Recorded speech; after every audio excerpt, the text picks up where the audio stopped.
উপস্থিত সাংবাদিকবৃন্দ, আসসালামু আলাইকুম এবং শুভ অপরাহ্ন। গতকাল 23 ডিসেম্বর 2025 তারিখ পটুয়াখালী জেলার মির্জাগঞ্জ থানাধীন সুবিদখালী সরকারি কলেজের পাশে বালুর মাঠে নৃশংসভাবে ঢাকা রমিজউদ্দিন স্কুল অ্যান্ড কলেজের এইচএসসি প্রথম বর্ষের ছাত্র সাইমন ইসলাম সিয়ামকে পিটিয়ে হত্যা করা হয়। এই ঘটনার আমরা প্রধান অভিযুক্ত দুজনকে গ্রেফতার করতে সমর্থ হয়েছি। সেই উপলক্ষে আমি কমান্ডার শাহাদাত, অধিনায়ক র্যাব 8 বরিশাল, আপনাদের সামনে আজকে তার বিস্তারিত তথ্য উপাত্ত নিয়ে উপস্থিত হয়েছি। আমার সাথে রয়েছেন আমার ডানে মেজর মাহমুদ। তিনি আমাদের এই অপারেশনটি সার্বিক সমন্বয় সাধন এবং পরিচালনা করেছেন এবং সেই সাথে সার্বিক সহযোগিতা করেছেন আমাদের স্কোয়াড লিডার রাশেদ, যিনি ক্যাম্প কমান্ডার পটুয়াখালী হিসেবে কর্মরত আছেন।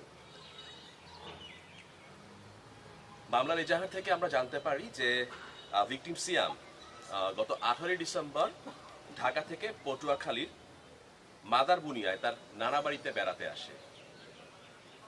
গতকাল দুপুর আনুমানিক 15:15 ঘটিকার দিকে ভিকটিম তার খালাতো ভাই আব্দুল্লাহ আল মামুন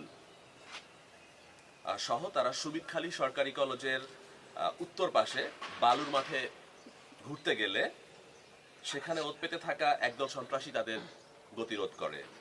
তাদের পরিচয় জানতে চেয়ে তর্কে লিপ্ত হয় এবং এক পর্যায়ে লাঠি দিয়ে ভিকটিমের মাথা এবং শরীরের বিভিন্ন স্থানে নির্মমভাবে আঘাত করে। মারধরের ফলে সিয়াম গুরুতর আহত হলে অভিযুক্তরা নিজেদের মোটরসাইকেলে করে তাকে মির্জাগঞ্জ উপজেলা স্বাস্থ্য কমপ্লেক্সে ফেলে রেখে পালিয়ে যায়। 15:45 ঘটিকায় কর্তব্যরত চিকিৎসক সিয়ামকে মৃত ঘোষণা করেন। তারা ভিকটিমের খালাতো ভাই আব্দুল্লাহ আল মামুনকেও পিটিয়ে আহত করে, যিনি বর্তমানে শেরে বাংলা মেডিকেল হাসপাতালে চিকিৎসাধীন রয়েছেন।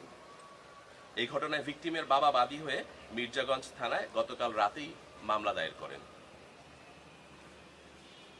গতকাল 23 ডিসেম্বর 2025 তারিখ দুপুরে নির্মম এই হত্যাকাণ্ডের পর থেকেই র্যাব 8 ঘটনার ছায়া তদন্ত শুরু করে। অপরাধীরা অত্যন্ত চতুরতার সাথে এলাকা ত্যাগ করে আত্মগোপনে চলে যায় এবং তাদের অবস্থান পরিবর্তনের মাধ্যমে আইন শৃঙ্খলা রক্ষাকারী বাহিনীকে বিভ্রান্ত করার চেষ্টা করে। কিন্তু র্যাব 8 এবং র্যাব 10-এর যৌথ চৌকস আভিযানিক দল তাৎক্ষণিকভাবে আধুনিক তথ্য প্রযুক্তির সর্বোচ্চ ব্যবহার নিশ্চিত করে। আসামিরা পালানোর সব ধরনের চেষ্টা করা সত্ত্বেও তাদের পালানোর